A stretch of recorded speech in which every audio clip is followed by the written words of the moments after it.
العلي العظيم. أعوذ بالله من الشيطان الرجيم. بسم الله الرحمن الرحيم. حسبنا الله ونعم الوكيل ونعم المولى ونعم النصير. سيدنا نبينا قلب نفوسنا أبي القاسم محمد. اللهم صل على محمد وآل محمد. أهل البيت الطيبين الطاهرين المنتجبين المنتخبين. أما بعد فقد قال الله كتاب القرآن المجيد: إنما يريد الله ليذهب عنكم الرجس أهل البيت ويطهركم تطهيرا. اللهم صل على محمد وآل محمد. معزز سامعین، آج اس مقام پہ امام حسین علیہ السلام، اہل بیت علیہ السلام کا فرش ازا بچھا ہوا ہے. یہاں پہ جو بھی شخصیت تشریف فرما ہے، ان کے دلوں میں جو نیک خواہشات ہیں، بی بی فاطمہ زہرا سلام اللہ. عزیزو، قرآن مجید میں بے پناہ آیتوں کو خداوند کریم نے نازل کیا ہے جو فقط اہل بیت علیہ السلام کی شان ہے. جس میں سے میں نے ابھی جس آیت کا شرف حاصل کیا ہے، اس میں خداوند کریم باقاعدہ طور پہ عوام الناس سے یہ کہہ رہا ہے کہ ہم نے اہل بیت علیہ السلام کو ہر رجس سے دور رکھا. رجس، نجاست، گندگی، گناہ، ساری چیزیں جو گناہ عظیم ہے، نجاستیں ہیں، ہم نے اس سے اہل بیت علیہ السلام کو دور رکھا. آج کا جو مجلس کا عنوان ہے، شہر قم اور بی بی فاطمہ معصومہ بنت امام موسیٰ کاظم علیہ السلام.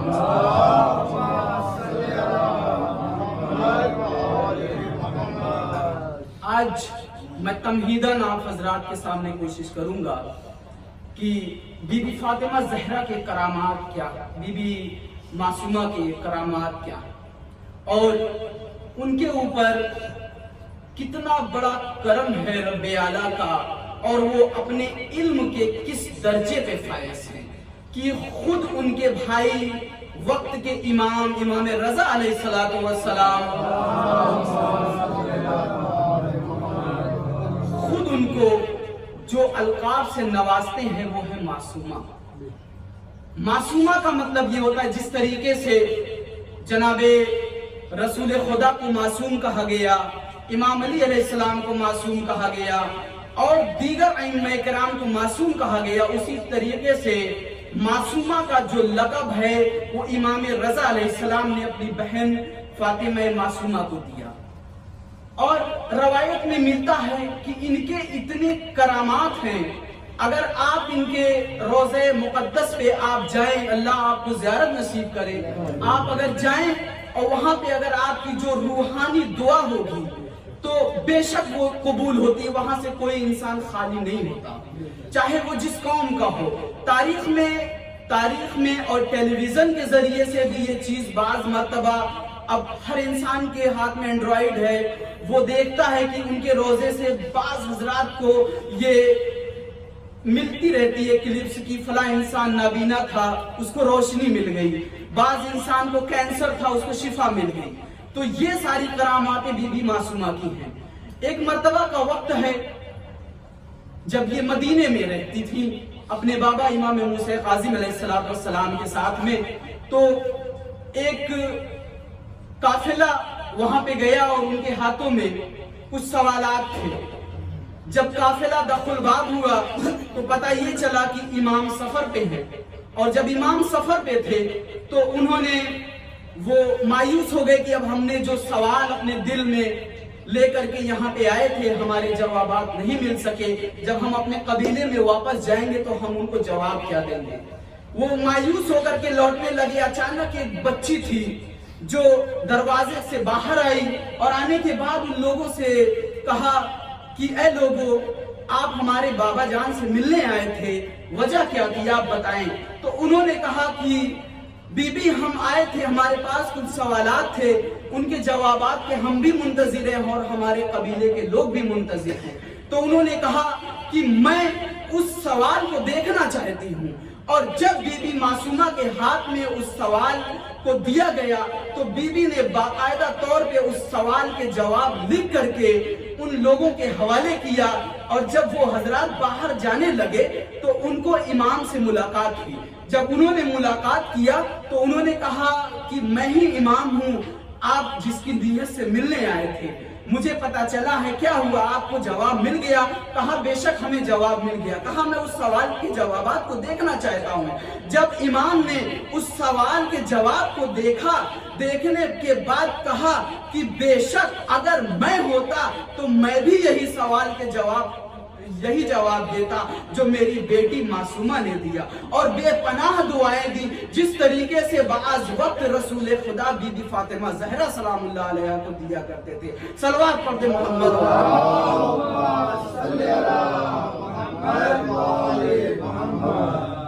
عزیزوں، بی بی معصومہ ام کے بہت سارے حدیث ہیں۔ ان کو جو راویہ کہا جاتا ہے، جو غدیر خم کو جو باقاعدہ طور پہ بیان کیا ہے، وہ بی بی فاطمہ معصومہ ام ہے۔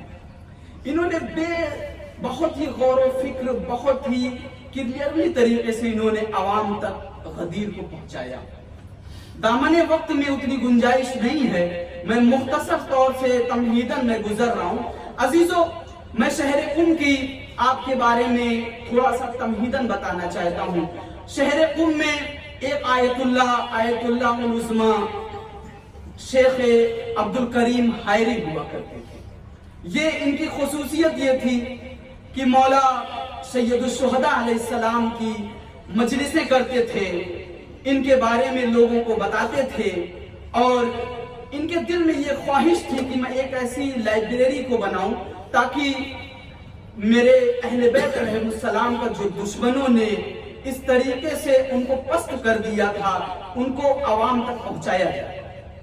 ماشاءاللہ انہوں نے پوری کوشش کی اور بعض ملک میں انہوں نے نیت کر کے سفر کیا، اور ان کا یہ ایک کام ہوا کرتا تھا، یہ جاتے تھے عوام کے درمیان، پاکستان بھی گئے، ہندوستان بھی گئے، سارے ممالک میں یہ گئے، وہاں پہ نماز اجار پہ لیا کرتے تھے، روزے اور نماز کو، اور جو بھی اس سے پیسہ آتا تھا اس کو یہ لائبریری میں خرچ کرتے تھے۔ اور عزیزوں، یہ بے پناہ انہوں نے اشرے کیے، آج بھی ان کی لائبریری شہر قم میں ہے۔ آپ حضرات اگر زیارت کرنے جائیں گے تو آپ وہاں پہ اس چیز کی بھی زیارت کریں گے جو انہوں نے لائبریری بنائی ہوئی ہے۔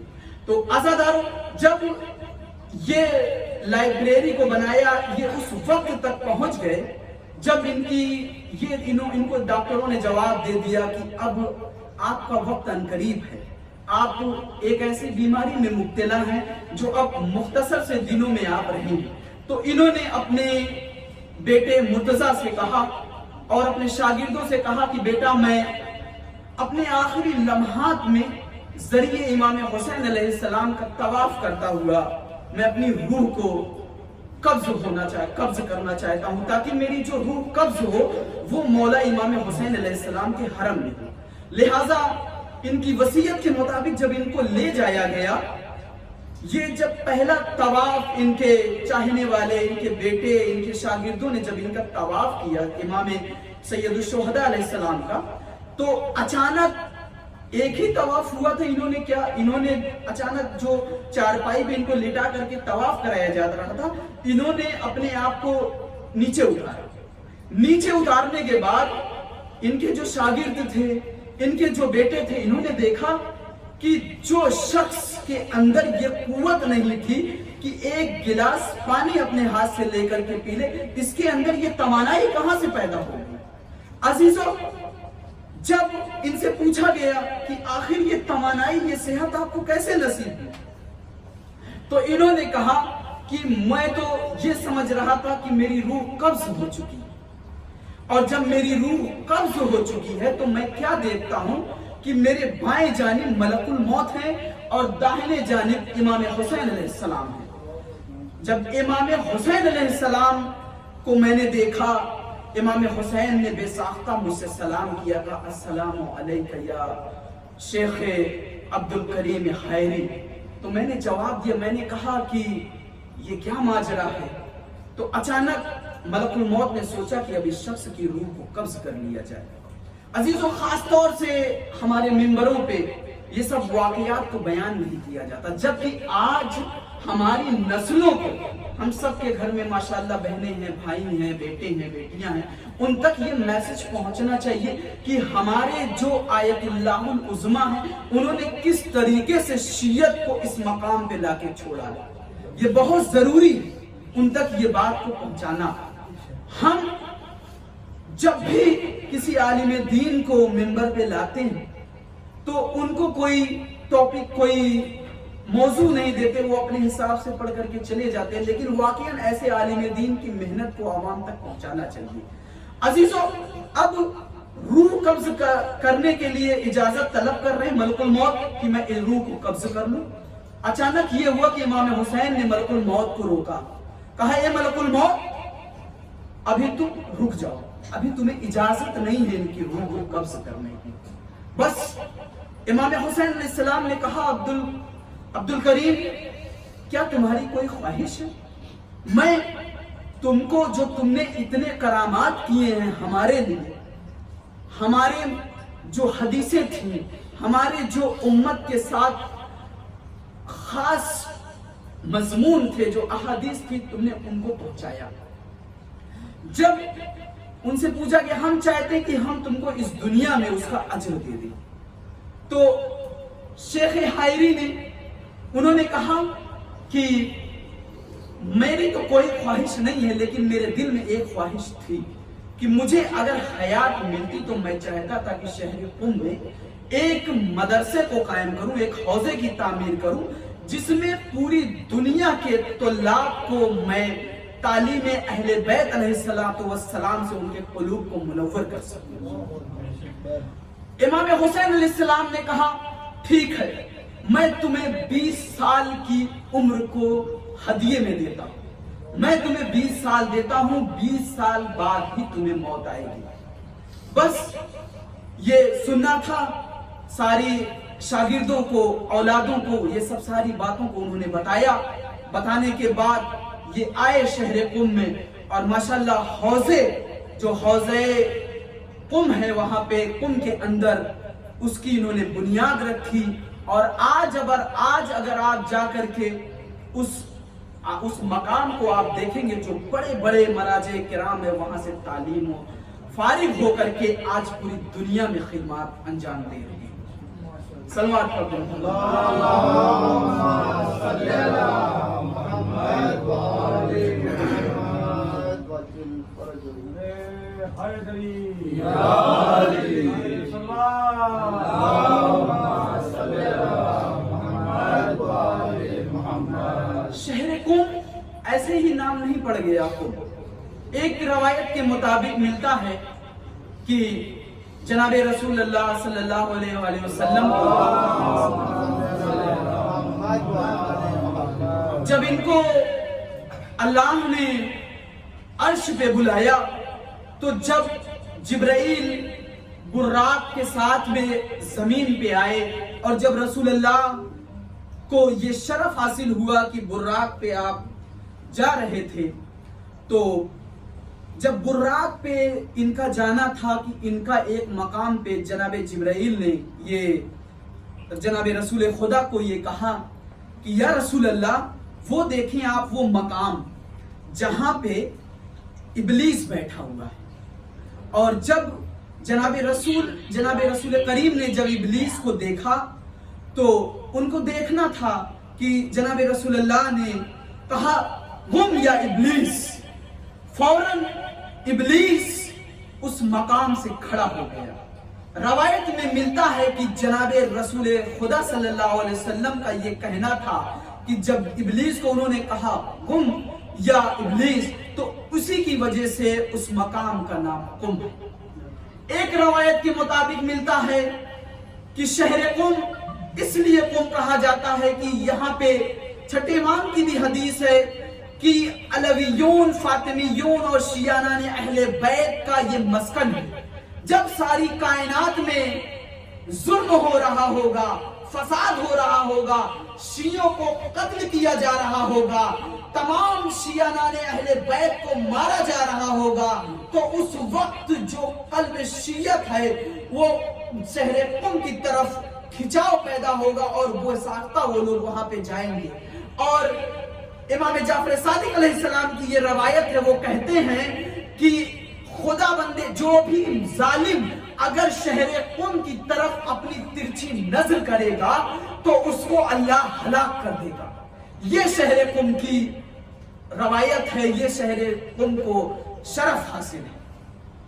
عزیزو، شہر قم میں آج بھی بے پناہ آیت اللہ مراجع کرام اپنی علم سے پوری دنیا کو، پوری کائنات کو علم بانٹ رہے ہیں، اور لوگ اور جو طالب علم ہیں ان کو شرف دے رہے ہیں، ان کو تعلیم دے رہے ہیں۔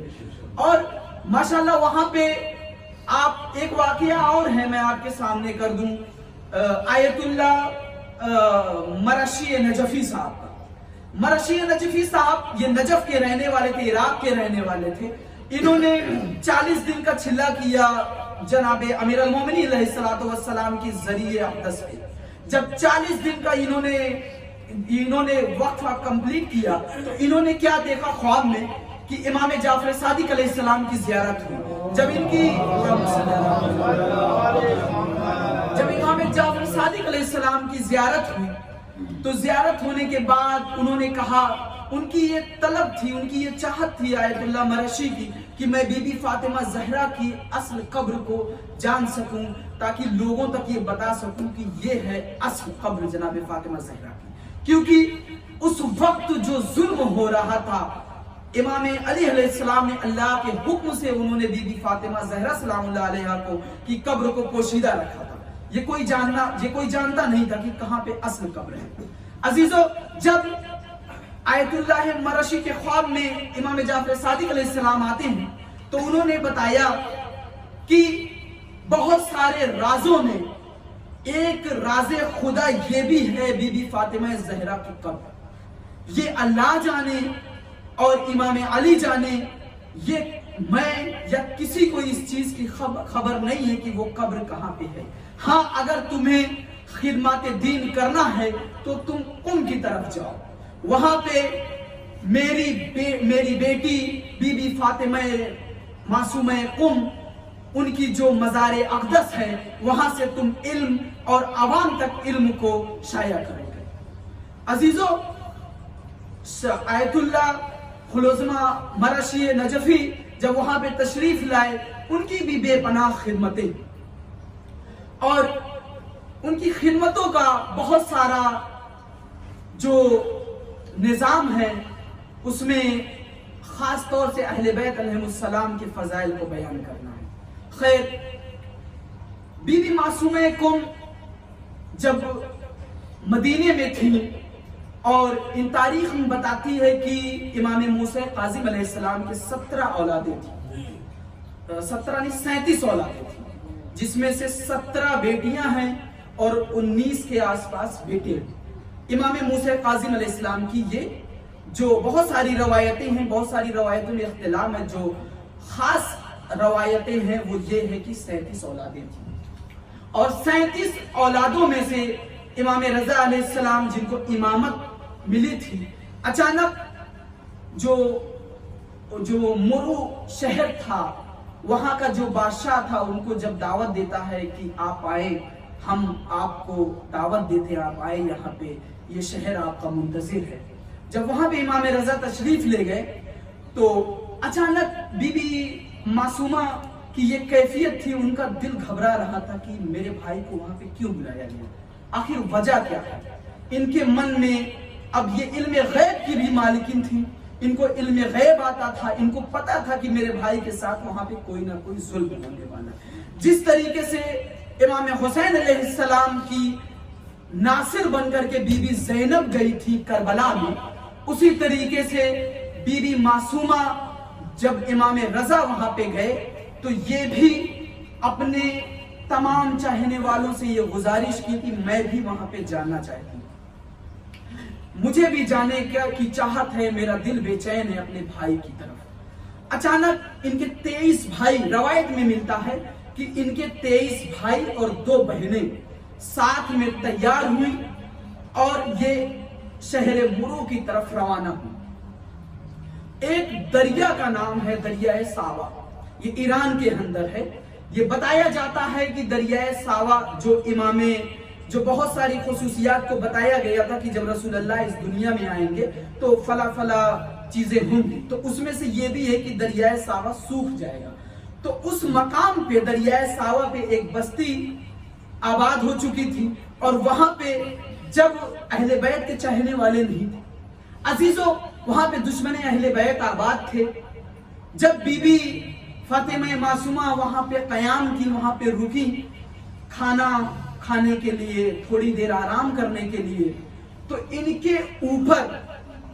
کے اوپر بے ساختہ ظلم ہو گیا۔ اچانک لوگوں نے حملہ کر دیا۔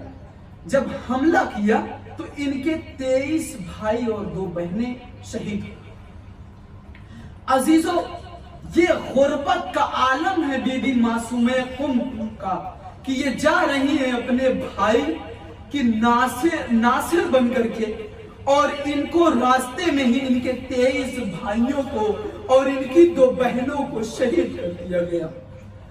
عزیزوں اتنا ان کے اوپر ظلم کیا گیا کہ ان کے جسم سے اتنے خون ٹپک رہے تھے۔ روایت میں ملتا ہے کہ جب یہ قدم رکھتی تھی زمین پہ تو زمین خون سے رنگین ہو رہی تھی۔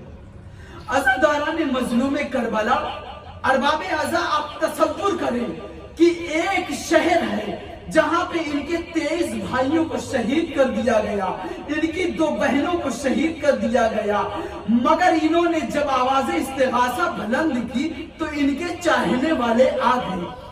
جب ان کے چاہنے والے آ گئے، اب آپ ذرا کربلا کی طرف جائیں۔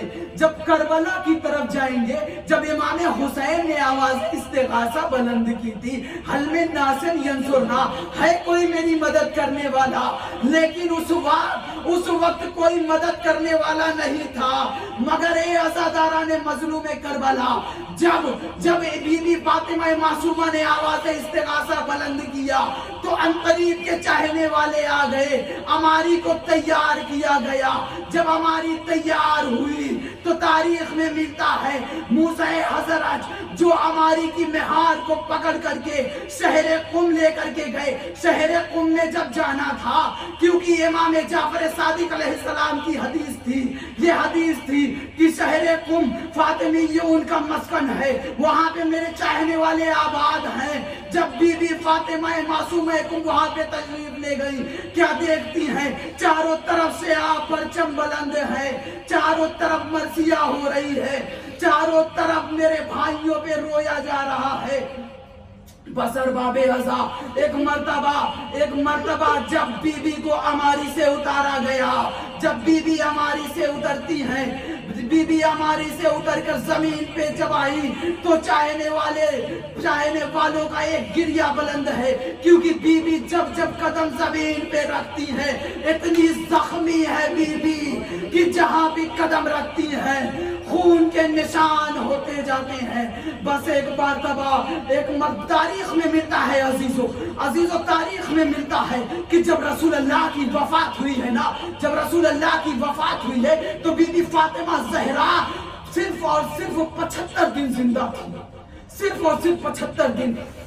مگر جب بی بی معصومہ جب قم میں تشریف لے گئی ہے تو تاریخ میں ملتا ہے کہ صرف 17 دن یہ زندہ تھی۔